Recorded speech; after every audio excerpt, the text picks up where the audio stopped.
네, 오늘은 마태복음 16장 말씀입니다. 마태복음 16장 하면은 유명한 말씀이 있죠. 가이사랴 빌립보에서 예수님께서 제자들에게 묻기를 너희는 나를 누구라 하느냐라고 했을 때 주는 그리스도시요 살아계신 하나님의 아들이십니다라고 대답했던 베드로. 그러니까 그것이 최초의 신앙 고백이라고 할 수 있는. 그래서 우리도 다 그 반석 위에 하나님께서 내 교회를 예수님께서 내 교회를 세우겠다고 했다라는 그 반석은 바로 예수 그리스도에 대한 신앙 고백이라고 할 수 있습니다. 그 어떤 사람도 반석이 될 수 없고 그 어떤 세상 교훈도 반석이 될 수 없고 오직 예수는 그리스도시고 살아계신 하나님의 아들이라는 그런 믿음의 고백만이 교회의 근간이 될 수 있는 신앙 고백이라는 걸 분명하게 말해주는 내용이 유명해서 마태복음 16장 하면 항상 그것이 떠오릅니다. 또 한 가지가 있다면은 그렇게 칭찬받았던 베드로가 한순간에 사탄아 물러가라 하는 그 대상이 됐다라는 거예요. 그래서 우리가 이런 것들을 좀 깊이 생각해 볼 필요가 있습니다. 지난주 이제 우리가 특별 새벽 기도 하느라고 우리가 다른 말씀을 이렇게 받고 마태복음 8장에서부터 15장까지가 이렇게 쭉 지나갔어요. 근데 그 내용들은 여러분들이 다 잘 알고 있는 바고 또 읽어 나왔더라고 볼 수 있습니다. 8장 9장은 예수님이 가르친 그대로 나아가서 실제로 선포할 때 말씀의 권세가 나타나서 병든 자가 굴복하고 질병이 굴복하고 떠나가는 그런 선포에 대한 얘기고, 10장은 예수님이 제자들을 뽑아서 그 제자들을 둘씩 묶어서 이렇게 파송하시면서 그들을 보낼 때 보냈다고 해서 사도라고 칭하시면서 가서 어디를 가든지 가서 하나님 나라를 선포해라. 그 말은 하나님 나라가 가까웠다. 하나님 나라 천국을 선포한다는 것은 늘 그 말입니다. 이곳에 하나님이 임재하셔서 이제 우리를 다스리려고 하신다. 하나님의 통치를 받아들여라. 이 선포를 말하는 거예요. 그러면 하나님이 통치하시고 하나님이 다스리시면 질병이 떠나가고 그 안에 어둠이 떠나가고 악한 영이 떠나가고 하나님의 통치, 하나님의 은혜가 임한다라는 것이 선포예요. 그러니까 예수님이 하신 사역이 그것이었고 이제 제자들에게도 그것을 심부름을 시키는 거예요. 그래서 심부름을 시킨 사람들이다 하는 뜻으로 사도라고 부르게 된 거예요. 그래서 12명의 사도는 예수님의 직속 제자로서의 그 보냄을 받은 사도였고, 사도 바울이라든지 신라라든지 그 외의 사도들은 이제 하나님이 성령으로 그들을 불러서 또 심부름을 시킨 사람들이라고 볼 수 있습니다. 그래서 12사도와는 또 다른 권위를 갖게 되는 것이죠.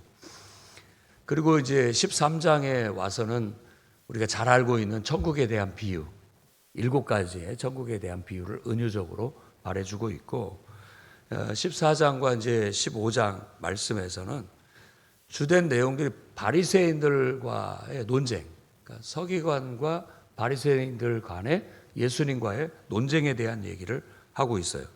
그래서 어제 말씀 같은 경우도 사람의 전통과 하나님의 계명 간의 이 부딪힘에 대한 얘기를 합니다. 그러니까 바리새인들이 봤을 때 제자들이 왜 장로들의 전통을 지키지 않느냐, 뭘 갖고 얘기했느냐면 제자들이 씻지 않고 먹는 것 때문에, 손을 씻지 않고 먹었다라는 거. 이제 그걸 가지고 트집을 잡자 예수님께서 그럼 너희는 어찌하여 너희의 전통으로 하나님의 계명을 범하느냐, 뭘 갖고 얘기했냐면 그들이 부모를 공경하라는 말씀을 율법에 있다라는 걸 분명히 알면서 고르반이라고 해서, 고르반이라는 것은 하나님께 내가 요건 드리기로 이미 정해진 겁니다라는 그런 정해진 것을 고르반이라고 해요. 그러니까 부모님한테 이거 하나님 앞에 드리기로 해서 부모님께 드릴 것이 없습니다라고 한다라는 거예요. 얼핏 보면 그럴 수 있는 거잖아요. 그럴 수 있는 거잖아요. 그런데 사실 그렇게 하면서 부모에 대해서 공양하고 공경하는 것을 면하려고 하는, 피해가려고 하는 얄팍한 수가 그 속에 있다라고 보는 거예요. 그래서 예수님은 그것이 더 나쁘다. 그래서 사람이 손을 씻지 않고 먹는 것보다도 이 사람의 악한 심보에서 나온 모든 살인, 간음, 음란, 도둑질, 거짓말, 비방 이런 것들이 훨씬 더 나쁘다.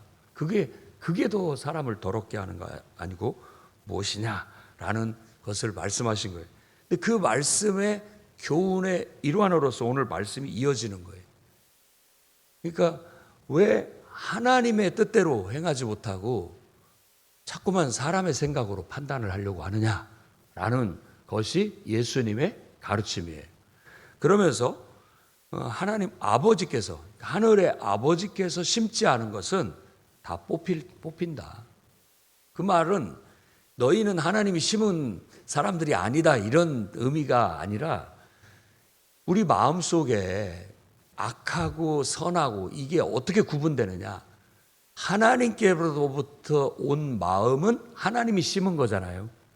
하나님께로부터 온 말씀은 하나님이 심은 거잖아요. 씨 뿌리는 비유처럼 하나님께로부터 온 것이면 하나님의 선한 열매가 맺어지는 거예요. 그런데 하나님께로부터 온 것이 아니라면 그건 다 하나님을 기쁘게 할 수도 없고 하나님의 영광을 드러낼 수도 없기 때문에 그것은 농사꾼이신 하나님께서 자기가 심은 것이 아니기 때문에 이건 뽑아내는 거죠. 농사꾼이 풀을 뽑아내듯이 우리가 방울토마토를 심어서 그게 자라기를 바라는데 엉뚱한 풀이 난다면 다 뽑아내는 거잖아요. 내가 심은 게 아니잖아요. 농사꾼이 심은 게 아니잖아요.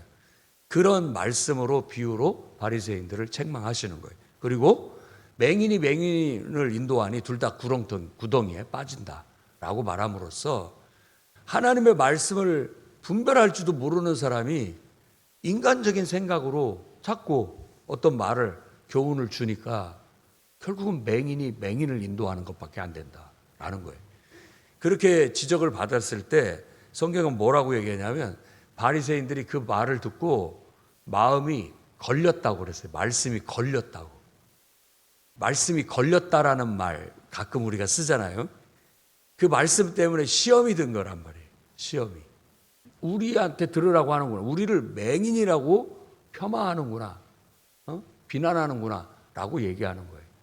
사실은 비난은 바리새인과 서기관들이 먼저 시작했죠. 비판받지 않으려면 비판하지 않아야 되는데 순수한 마음으로 예수 그리스도 안에 하나님을 발견할 수 있어야 되는데 그러지를 못하는 바리새인들의 모습은 눈뜬 장님과 같은 그런 모습이었다라는 걸 예수님이 콕 찔른 거죠. 그러자 바리새인들도 가만히 있지 않습니다. 바리새인과 사두개인들이 와서 오히려 이제 예수님을 더 공격하게 되는 거죠. 하늘로부터 오는 표적을 보여라. 정말 네가 하나님께서 보내신 사람이고 너의 말이 하나님이 주신 말씀이라면 우리가 믿을 수 있게 표적을 보여봐라. 이제 그렇게 공격을 하게 되는 거예요. 그래서 하늘로부터 오는 표적이라는 것은 네가 하나님이 보낸 사람이라는 그 권위, 그리고 너의 말이 너의 인간적인 생각이나 사사로운 생각이 아닌 하나님이 주신 말씀이라는 것을 우리에게 입증해봐라. 어떤 표적을 통해서 입증해봐라 라는 거예요. 근데 지금까지 수많은 기적과 능력 행함이 이미 다 표적이 됐죠. 그런데 왜 또 와서 표적을 구하겠습니까? 믿지 않으니까. 그래서 더 이상 보여줄 표적이 없다. 왜냐하면 지금까지 다 보여줬는데도 믿지 않는다면 또 뭘 보여줘야 믿겠느냐. 딱 하나 남았는데 그 하나의 표적은 요나의 표적밖에 없다라고 말하는데 그 요나의 표적이 뭐냐면 바로 죽는 걸 말하는 겁니다. 죽는 걸. 요나가 물고기 뱃속에 들어간 것처럼 예수님께서도 죽을 것이고 무덤에 들어가게 될 것이고 그 속에서 3일 후에 부활하실 것이다라는 것, 다시 튀어나오게 될 것이다라는 것을 그때나 너희가 믿을까? 나는 그거 지금까지 뭐 병든 자를 고치고 귀신을 쫓아내고 많은 능력을 행했는데 그 온갖 표적들을 보고도 믿지 않는다면 딱 하나 마지막 남은 표적은 내가 너희들의 정죄로 말미암아 십자가에 죽는 것, 그리고 무덤에 들어갔다 3일 만에 부활하는 것, 그것만 남았다라고 지금 말씀하시는 거예요. 그래서 여기서 말하는 요나의 표적은 바로 요나가 물고기 뱃속에 들어갔다 나온 것에 대한 은유를, 자신이 죽고 장사 지내지고 부활할 것이라는 것에 대한 얘기를 하는 거예요. 그래서 예수님의 우리를 위해서 하신 모든 표적, 모든 기적, 모든 능력 중에 가장 위대한 표적, 기적, 능력은 십자가의 죽으심이고 장사한 지 사흘 만에 부활하신 거예요. 그래서 우리가 이걸 요약한다면 죽음, 장사, 부활이라고 하죠. 그게 복음의 핵심입니다. 많은 병든 자를 고치고 귀신을 쫓아내고 죽은 자를 살리는 역사를 일으켰지만 그런 모든 것보다도 가장 탁월한, 정말 될래야 될 수 없는 위대한 하나님의 예수 그리스도의 행하심은 바로 십자가의 죽으심이에요. 그리고 장사 지내셨다가 사망의 권세를 깨뜨리고 부활하신 것, 이보다 더 큰 기적과 이보다 더 큰 표적은 없습니다. 그래서 우리들이 복음을 전할 때, 예수님에 대해서 전할 때 많은 기적을 행했지만 우리를 위해서 십자가에 죽으셨다라는 걸 더 강조하고, 그게 복음의 핵심이니까 장사 지낸 지 사흘 만에 죽은 자 가운데서 부활하셨다, 이것을 전하게 되는 거예요. 그래서 사도들은 복음을 전할 때 바로 예수님의 죽음, 장사, 부활에 초점을 맞춰 전하게 됐고, 모든 믿는 사람들도 예수님을 믿는 믿음을, 그 복음을 받아들일 때 받아들이는 우리의 순종의 태도로 예수님이 죽은 것처럼 너희도 죽어야 된다, 그걸 회개해야 된다라는 의미로 회개를 해야 된다. 그리고 무덤에 그가 장사 지내졌다, 그것을 회개함으로써 이제 인생을 예수님을 주인으로 섬기기로 결단했으니 이제는 너가 예수님과 함께 무덤에 들어가야 된다. 그것을 침례와, 물로 받는 침례와 연관시켜서 순종을 요구하고, 그리고 무덤에서 살아나신 것, 부활하신 것에 대해서는 우리가 하나님의 성령을 충만하게 받고 성령의 사람이 되는 것, 성령으로 거듭나는 것에 대해서 얘기를 합니다. 그래서 요한도 물과 성령으로 거듭나라 라는 말이 여러 해석이 있을 수 있겠습니다만은 정말 예수님을 믿는 믿음을 고백하고 물세례와 또 성령 세례를 통해서 영적으로 거듭나 하나님의 자녀로, 영적인 사람으로 다시 태어나는 것을 말하고 있다는 걸 알 수 있어요. 그래서 진정으로 우리가 복음을 안다라는 말은 예수님이 나를 위해서 죽으셨다는 것, 예수님이 나를 위해서 무덤에 들어갔다 3일 만에 부활하셨다는 것. 그래서 나는 예수님이 나를 위해서 그렇게 하셨다는 걸 믿고 받아들이고 진정으로 예수님과 함께 십자가에 못 박혀 죽음으로 내 인생을 청산하고 그리스도인으로서, 그리스도의 제자로서 새 삶을 시작하는 것, 그거에 대한 신앙 고백으로서 침례를 받고, 그리고 성령을 선물로 받아서 성령의 인도함을 따라 살아가는 사람이 바로 예수 그리스도를 믿는 사람이요 그리스도의 제자라고 할 수 있다라고 말하는 것입니다. 그래서 이 복음이 무엇인지를 우리가 분명히 알아야 되겠고, 그 다음에 이제 5절부터 12절까지 말씀은 바리새인의 누룩을 삼가 조심해라 라고 말합니다. 이 누룩은 이제 빵을 부풀게 하는 거잖아요. 빵을 부풀게 하는 거예요. 이게 밀가루에다가 굉장히 영향을 끼치는 요소가 누룩이잖아요. 그런 것처럼 바리새인들의 누룩이라는 건 바리새인적인 사고방식, 바리새인적인 신앙생활, 바리새인적인 그런 그들이 잘못하고 있는 외식된 신앙, 그러니까 인간적인 신앙, 이런 것들을 말하고 있는 거예요. 그래서 앞에서 15장에서 얘기한 것처럼 자꾸 하나님의 뜻을 생각하고 하나님의 말씀을 분별해내야 되는데 분별할 줄 모르고 인간적인 욕망과 인간적인 이기적인 자신의 욕구를 하나님 말씀을 갖다 붙여가지고 사용을 하는 거예요. 그야말로 새 옷을 완전히 갈아입어야 되는데 자기 헌 옷에다가 생배 조각, 새 옷을 입으라고 줬더니 그 새 옷을 갈아입지 않고 새 옷을 잘라다가 자기 헌 옷에다 붙이고 있는 어리석은 일을 행하고 있는 거예요. 사람들이 저녁에 노을이 끼면 구름이 낀다고, 이 노을, 붉은 노을, 구름이 끼는 걸 말합니다. 구름이 끼면은 내일은 맑겠다. 왜냐하면 이건 지나가는 거니까. 구름이 지나가고 있으니까 내일은 맑겠구나라고 말하는 거예요. 근데 아침에 노을이 낀다라는 말은 아침에 구름이 끼니까 구름이 껴서 흐리다라는 뜻이에요. 그럼 아침에 구름이 끼고 먹구름이 일어나면 해가 잘 비치지도 않은데 그럴 때는 오늘 비 올라가 보다라고 말하는 거잖아요. 분별을 할 수 있잖아요. 그런데 왜 너희들은 하나님의 말씀을 분별하지 못하느냐? 눈이 온전하지 못하기 때문에. 마음이 어두운 거예요. 그럼 눈이 온전하지 못한 것은 뭐냐? 자신의 이기적인 욕망과 자기들의 본능, 욕심에 치우쳐 있기 때문에 그렇다는 거예요. 우리 마음 중심에 하나님을 두고 하나님의 임재 안에 하나님의 성령이 내 안에 중심이 된다면 그분에 의해서, 성령에 의해서 하나님이 보이고 하나님의 음성이 분별이 되고 들리는데 자꾸만 인간적인 생각을 하니까 자기가 어떤 자기 명예를 내세우려고 하고 자기 이익을 추구하려고 하는 거 앞서면 눈이 흐려지는 거예요. 그래서 그거에 의해서 보이는 거예요. 그것에 의해서. 내가 뭔가에 혈안이 돼 있고 뭔가에 욕심이 차 있으면 뭔가 내가 어떤 의도를 가지게 되면 그것에 의해서 상황이 왜곡되게 보이는 거예요. 이 바리새인들이 누룩이라는 건 지금 그런 누룩을 말하는 겁니다. 왜곡된 눈. 하나님을 제대로 보지 못하는 이유가 뭐냐? 그들은 진실로 하나님을 공경하고 진정으로 하나님을 사랑하지를 못하고 있다. 바리새인이라는 자기의 명예, 그게 더 중요하고 자기들의 기득권 지키는 걸 더 지금 혈안이 되어져 있다.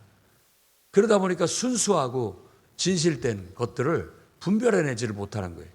예수 그리스도는 하나님의 말씀인데도 그걸 보지를 못하는 거예요. 예수 그리스도 안에서 하나님이 지금 역사하고 계시는데 그걸 보지를 못하는 거예요. 저들은 우리의 기득권에 저 사람은 우리 기득권을 해를 끼치는 사람. 바리새인이라는 우리 조직에 해를 끼치는 존재. 이렇게만 보고 있는 거예요. 그러니까 제대로 보지 못하니까 맹인처럼 보는 것이죠. 그래서 우리들도 신앙생활을 하면서 어느 순간 그런 누룩이 낄 수가 있습니다. 그걸 조심해야 돼요. 그걸 조심해야 돼요. 목회자는 목회자로서의 누룩.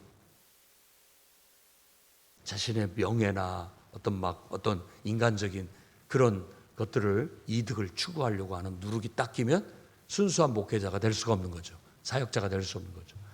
또 직분자들도 마찬가지입니다. 교회 안에서 오래된 사람들도 다 나름대로 내가 이 교회를 지금까지 이렇게 일구어 왔는데 하는 그런 어떤 기득권이라는 묘한 그런 것들이 눈에 누룩으로 탁 끼면 그것에 의해서 모든 게 판단되어지고 보여져요. 그래서 바리새인의 누룩을 주의하라는 말은 단지 그들의 가치관이나 사고방식만을 얘기하는 게 아니라 하나님의 말씀을 옳게 분별하지 못하게 만드는 인간적인 요소, 육신적인 요소, 우리 안에 악한 잘못된 욕망들 이런 것들이라고 볼 수 있어요. 그럼 그것에 의해서 이렇게 보면서 이제 막 온 어린 성도 신자가 그동안 뭐 십수년을 내가 이 교회를 위해서 봉사하고 수고한 나한테 감히 뭐 이런 말을 하게 되는 거예요. 그런 것들은 바리새인의 누룩이에요.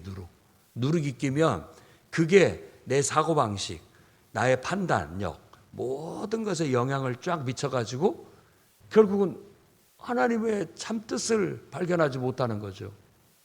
어린 영혼들이 부족해 보여도 사랑하는 마음과 안타까운 마음과 긍휼의 마음으로 위에서 기도해주고 사랑으로 잘 얼레고 달래고 또 이끌어서 올바른 길로 가도록 만드는 것, 그것이 어찌 보면 진정한 하나님의 뜻이라고 볼 수가 있는데 자꾸만 뭐 예의가 없어 보이고 또 뭐 이렇게 속된 말로 자꾸만 이렇게 이상하게 이렇게 트집을 잡고 이렇게 보이는 이런 것들이 바리새인의 누룩, 이걸 조심하라라고 하는 그런 교훈이라고 볼 수 있겠습니다.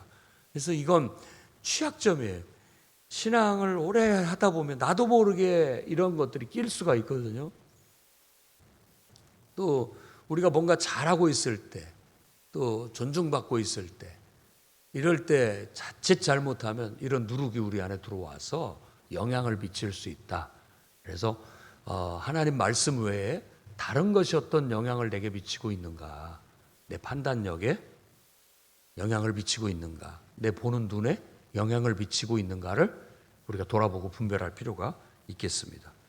그다음에 이제 처음에 말한 것처럼 베드로의 신앙 고백과 베드로가 왜 예수님 앞에 사탄아 물러가라고 들었는지에 대한 일화가 나타나는데, 예수님이 처음으로 제자들 앞에서 내가 저들에게 고난을 받고 죽을 것이다, 그리고 내가 3일 만에 부활할 것이다 라는 얘기를 처음 해요. 그런데 베드로가 그걸 듣고는 항변을 했다고 해요. 항변. 좋게 말해서 항변이지 대들었다라는 말이에요. 예수님 앞에. 왜 그런 불길한 말씀을 하십니까? 왜 그런 부정적인 말씀을 하십니까?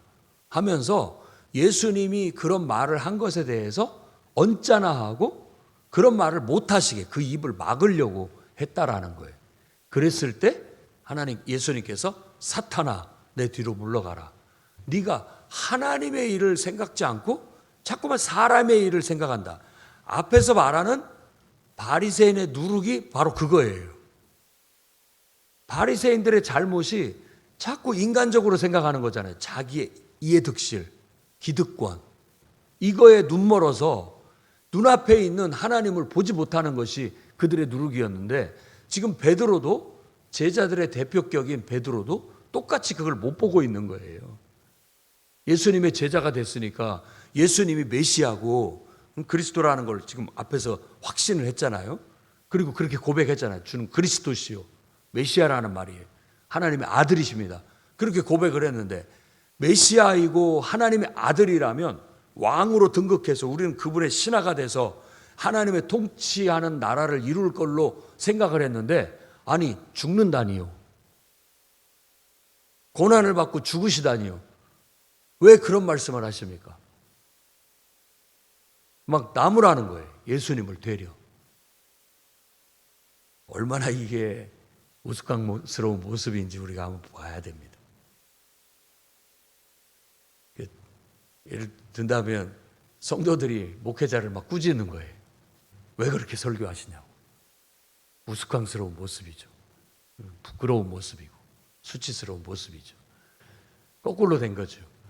이제 이런 것을 통해서 봤을 때, 물론 누구든지 목회자가 됐든 성도가 됐든 하나님의 일을 분별하고 하나님의 말씀의 권위를 가지고 나아가는 게 핵심이에요. 그런데 그걸 인간적으로 받아들여서 대항하는 것이 잘못이라는 거예요. 누가 됐든지 간에. 철저히 우리는 하나님의 말씀에 근거해야 되고 하나님의 뜻을 분별해서 나아가야 됩니다. 우리가 정말 물과 성령으로 거듭났다면 우리가 일기를 분별하듯이 오늘은 흐리니까 비가 오겠구나 분별할 수 있는 것처럼, 이게 하나님께로부터 온 거구나 분별할 수 있는 거예요. 우리가 누룩만 끼지 않는다면, 내가 바라는 혈안이 돼서 인간적인 이해득실에 막 따지게 되고, 내가 손해볼 거, 내가 이득을 얻을 거, 이런 거에 누룩이 끼거나, 내가 어떤 세상적인 육신적인 그런 것들에 눈이 멀면 결국은 하나님의 이 참뜻을 보지 못하고 인간적으로 대처할 수밖에 없게 되는 그런 문제를 가져오게 되는 거예요. 그래서 단호하게 예수님은 사탄아 내 뒤를 물러가라 라고 하고, 진정으로 나를 따라오려면 자기 십자가를 지고 나를 따라와야 된다 라고 말하면서 예수님의 죽음의 그 길이 제자들도 가야 할 길이라는 걸 말해주고 있습니다. 그 죽음이라는 것이 그냥 어떤 우리들의 인생이 고달프고 고생하고 뭐 욕먹고 이런 것만을 얘기하는 게 아니라 인간적인 면이 죽어야 돼요. 그래야 영적인 면이 살아납니다. 그러니까 철저히 하나님 말씀에 근거를 둬야지 나의 이해관계, 이해득실에 오염이 되면 안 됩니다. 정말 하나님의 뜻, 인도하심, 성령의 인도하심에 철저히 민감하고 따라가야지 자꾸만 인간적으로 말하고 인간적으로 판단하고 인간적으로 처신하는 것들을 줄여가야 돼요. 나를 죽어야 되는 거죠. 사실은 예수님이 지고 가야 할 십자가가 바로 그거예요. 주님이 주신 사명이 그거죠. 고난을 받고 십자가에 죽을 것이고 장사한 지 사흘 만에 부활할 것이라는 게 예수님이 우리 구원을 위해서 하셔야 할 유일한 길이었다라는 것입니다. 그래서 이제 우리들이 이런 깊은 깨달음을 갖고 우리의 신앙도 자꾸 다듬어 가셔야 됩니다.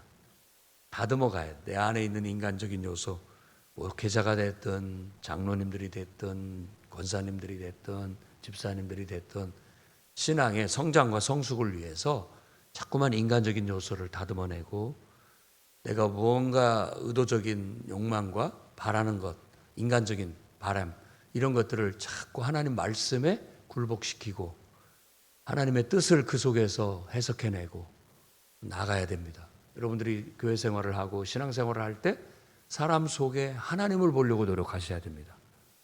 그 속에서 사탄이 역사하고 있는지 하나님이 역사하고 있는지를 분별할 수 있다면 여러분은 영적인 지도자예요. 영적인 깨우침이 있는 주님의 진정한 제자라고 할 수 있을 것입니다. 오늘도 우리가 그런 누룩에 끼지 않도록 기도하시고 정말 하나님 말씀대로 나아갈 수 있는 저와 여러분이 되기를 주의 이름으로 축원합니다.